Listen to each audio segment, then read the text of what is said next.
balik po tayo sa The Deep Probe, the SMNI Presidential Candidates Interview.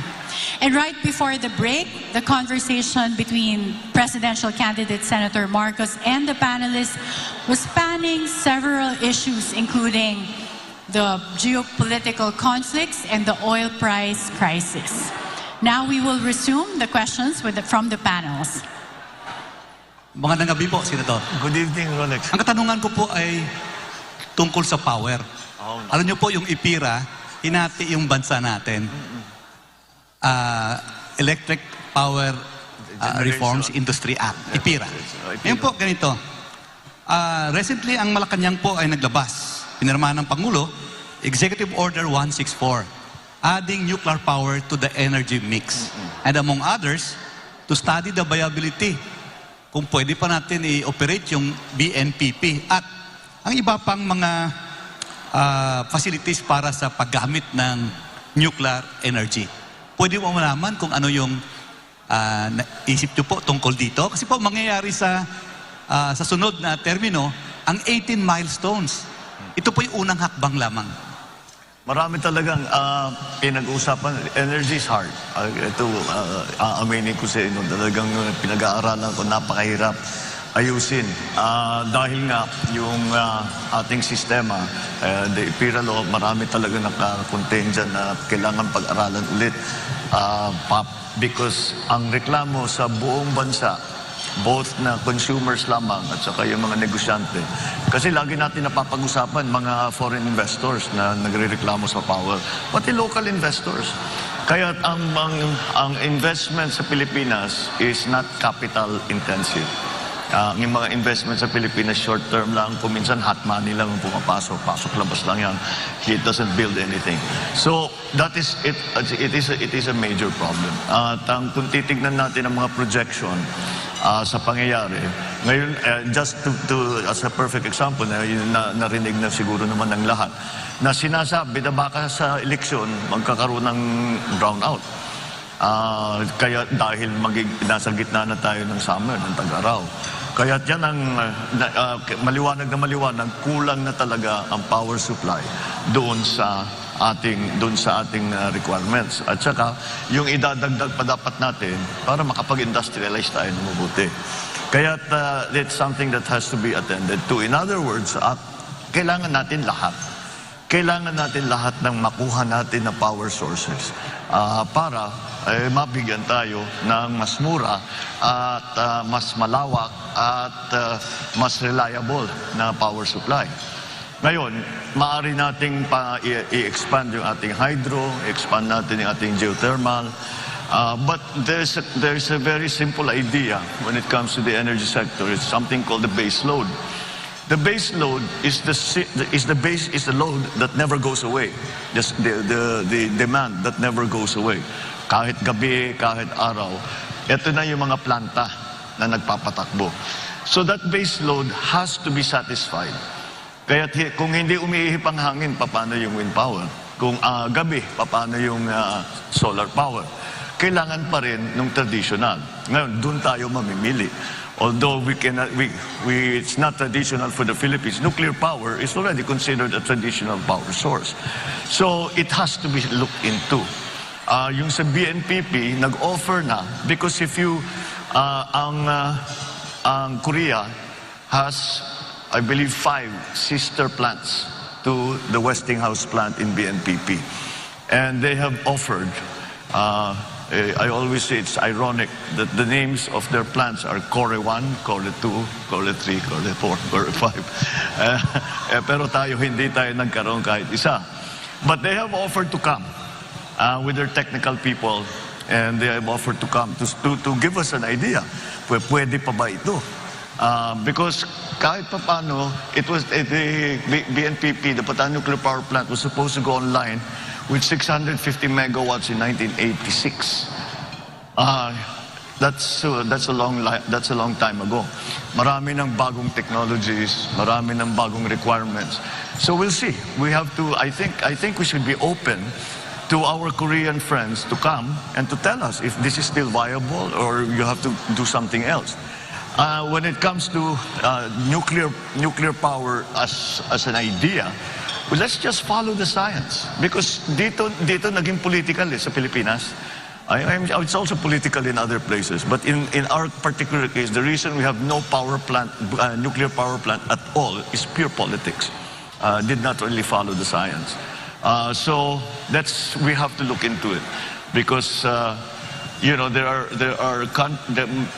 even after Fukushima, when everybody was saying nuclear power is we have to rethink, we have to, kailangan natin pag-aralan ulit yan, mukhang delikado. Walang nagbago ng kanilang pagplano na pagpatayo ng nuclear power plant kahit saan. Amerika tuloy-tuloy pa rin.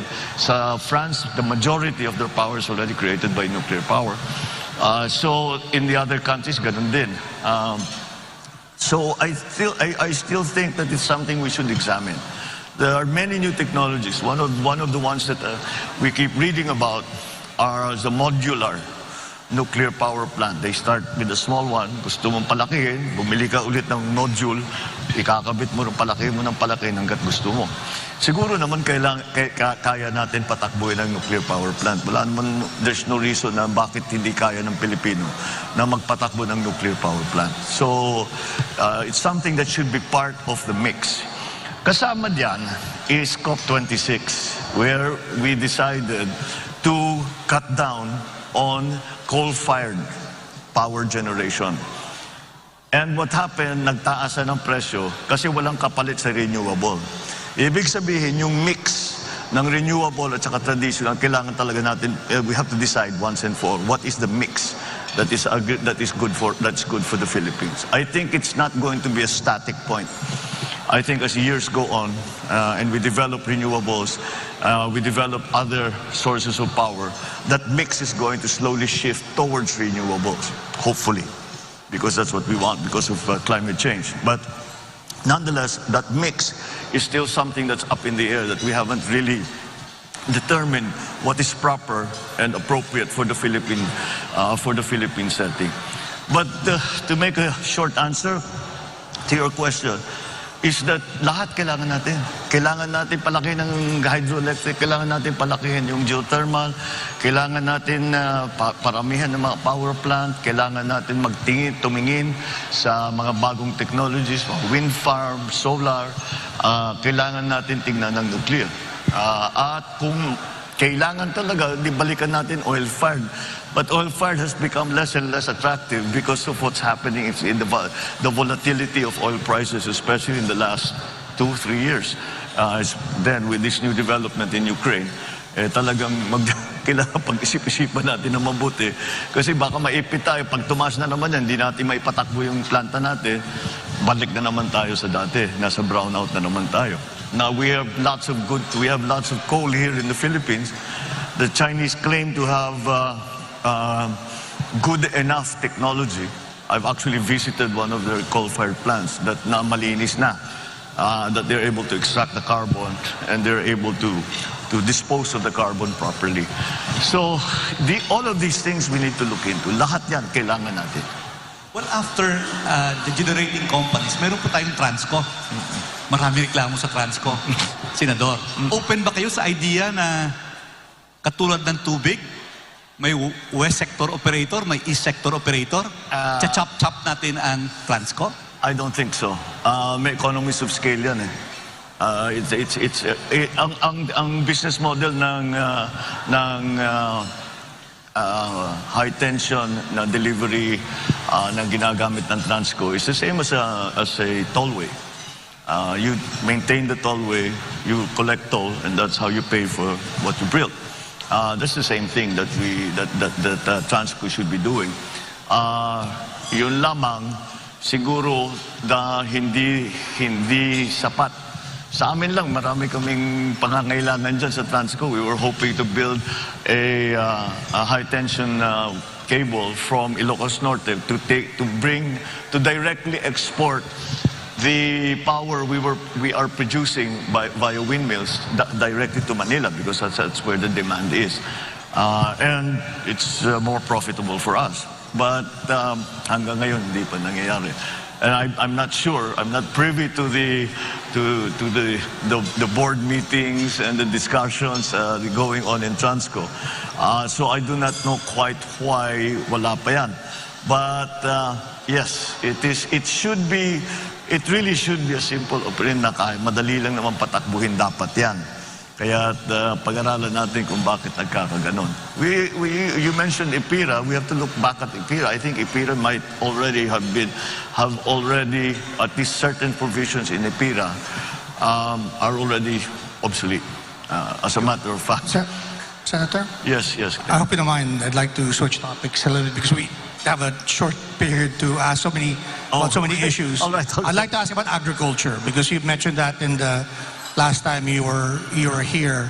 One of the biggest problems that the sector is facing is the aging of farmers. Yes. One study I've read said that their average age is between 57 and 59. And the worst thing is their children don't want to go into agriculture. And this observation is supported by declining enrollment in agricultural programs of SUCs across the nation. And last, the Secretary of Agriculture last year said that we may be facing a critical shortage of farmers in as little as 12 years. And he said this last year. So maybe you'd like to share with us what your plans are regarding this issue. Regarding the age of farmers getting older, not only are they discouraged to come in, their parents who are farmers, they say, wag na kayong pumasok dito, napakahirap ng buhay dito. Mag-aral kayo, pumunta kayo sa Manila, pumunta kayo sa city, dyan kayo magpagaling para hindi nyo na kailangan daanan itong dinadaanan namin. That's the state of the agriculture in the Philippines today. As a general rule, as a general concept, I think we have to really shift already from what is essentially still mom and pop operation and talk about agribusiness and talk about the industry of agriculture. And there are many things that we need to do to achieve that, to get to that point. See, let's go back to the issue of the age of our farmers and the young people who are not going into agriculture. If it is an agribusiness, if it is not the traditional farming method that we are always going through, that we have been doing for the last millennia, but move into something that is more high-tech, then that will necessarily need for the entry into more technically minded agribusiness practitioners. And that will bring the age younger immediately. I know already for myself, young people in their 30s who have discovered some new technology or have come across a new thing. Bagay sa atin to, gawin natin. And they do, and they have brought all kinds of new techniques to farming, but it's not yet extensive because there are no encouragements coming from government in terms of tax breaks, in terms of I don't really believe in subsidies in that regard, but I still think that we can improve the attractiveness of the agricultural sector to younger people if we use the most modern, most interesting technology. And like the kids say, they can geek it out, right? They'll just pag-aralan nila na mabuti. That's a very interesting. It will become a very interesting line of work. Is there an important role for government to play? Because if you look at the public spending on agriculture in the Philippines, it's only about 1.7% of the national budget, far below what is being spent in other ASEAN countries. Yes, it's been that, and it has been that way for a long time. I think we have really neglected agriculture because we had a system set up where the entire value chain was attended to by government. And of course, the private sector practitioners come into the picture during the trading and in the market. But that was dismantled in 1986 and has not been a replacement for it. So we have to do it again. And if we look at the countries that we are competing with in terms of rice production, for example, they're Thailand and Vietnam, the obvious ones. Their cost of production is lower. The labor, segment of their production cost is 1/2 of ours, and that's due to mechanization. We have not mechanized at all.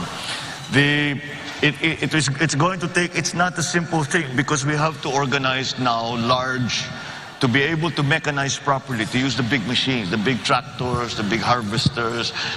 Yung nakikita natin sa ibang bansa na ginagamit, nakalaki-laki, na ang bilis-bilis, siguro sa isang araw, ilang hektarya na nakocover nila. Pero ang average na land holding dito sa Pilipinas is less than 1 hectare. So hindi mo magamit yung mga ganung klaseng makina. So the way to do it, or the way we did it in Ilocos, was we organized the cooperatives. And in that way, we were able to take full advantage of economies of scale. And I think that's what we need to do here in the Philippines now. But there are other things that need to be done as well. I think the fact that we are importing galunggong has been made very, very public. It's been very, very clear that it is quite a surprise for us to get into that situation. But again, it really comes from a neglect in the agricultural sector. So the things we have to do the research and development for the new varieties, for the new yung nag-aalaga ng hayop, paano yung gagawin yung pagkalat ng mga inahin. Again, these are different schemes that we have to put together. In our fisheries, there is a very, very good potential for us kung ayusin lang natin ang ating kinukuhanan ng isda. Number one, bigyan natin yung mga mangingisda na mas malaking bangka. Maliliit lang yung bangka nila eh. And they have to go out already 12 kilometers kasi overfish na dito sa loob. And then of course, patrol so that maraming nagpo-poach sa atin. So we have to have all the best techniques and technologies for our farmers and for our fishermen, fisher folk. So that's just the beginning of it. And then the support. Now, one of the biggest problems that the agricultural industry is facing right now in terms of crops is urea is 2,500 pesos now. And we know of many areas where farmers just didn't plant. And that kills our production. Taas na naman ang importation natin. Because kung minsan, kung kulang talaga. Kung pabayaan mo yan, tataas naman ang presyo, hindi na kaya ng tao. Kaya talagang kailangan ayusin yung agrikultura. So you have to support, the government has to support that. This question of urea, for example, siguro ang gobyerno na ang bibili in bulk, hundreds of tons of urea, and then isama na yan sa production loan bago planting season. Magbibigay ka ng production loan sa farmer, yung iba pera, yung iba seedlings, yung iba abono. The fertilizer at saka yung pesticide. And then you could support them with new techniques, the techno demos, to teach them what are the new plants, what are the new techniques, how you can save water, how you can save on the other inputs, etc., etc. And then the processing. It should not really be allowed anymore. Dapat in the year 2022, dapat wala na tayong nakikitang palay na tinutuyo sa highway. Dahil dapat meron na tayong binigay. Yan, si Rolex knows this well because sa local talagang yun ang problema eh. So, tapos yung mga milling, dapat talaga meron tayong milling na small scale, large scale, depending on what everyone. So the value stays with the farmer. Hindi pumupunta sa trader na may malaking milling na planta. I mean, there's nothing wrong with the traders. They have a part to play. But let's keep as much of the value added and give it back to the farmer. And then, if we are able to do that, gumanda ang ating production, bumura ang ating production cost, we can directly sell it. And the kadiwa is the example that we always use. We can sell it to the public at a lower price, assuming the government will not make a profit. Because the government should not make a profit. So they should be able to sell these basic agricultural products for less. Mr. Marcos, Yes, we all know that your campaign's theme is unity. And recently, you made a statement on an issue that, would test your call for unity, because this issue is really polarizing in our country. And I'm referring to your statement on LGBTQ rights.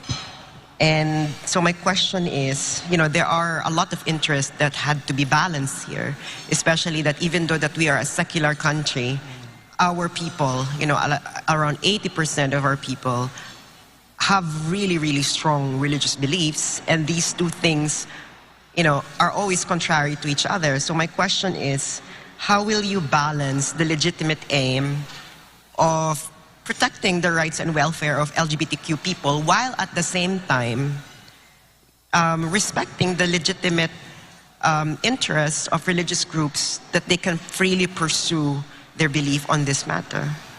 I don't think LGBTQ issues are polarizing in the Philippines, honestly. I think we are much more open-minded about it, considering the fact that we are in fact a very Roman Catholic country. But then you must, and so that I don't think it's polarizing at all. I think Filipinos are, I don't know how to put it, but we're much cooler than most other places when it comes to these things. And I think when I talk to the members of that community, wala namang hinihingi na special treatment ang mga LGBTQ. Wag lang do not discriminate against us. Yun lang naman yun eh. We don't want a special program for you, for ourselves. You have to want to, do something. Just patas lang. Patas lang, pare-pareho lang. Na kahit LGBTQ kami, kahit matanda kami, kahit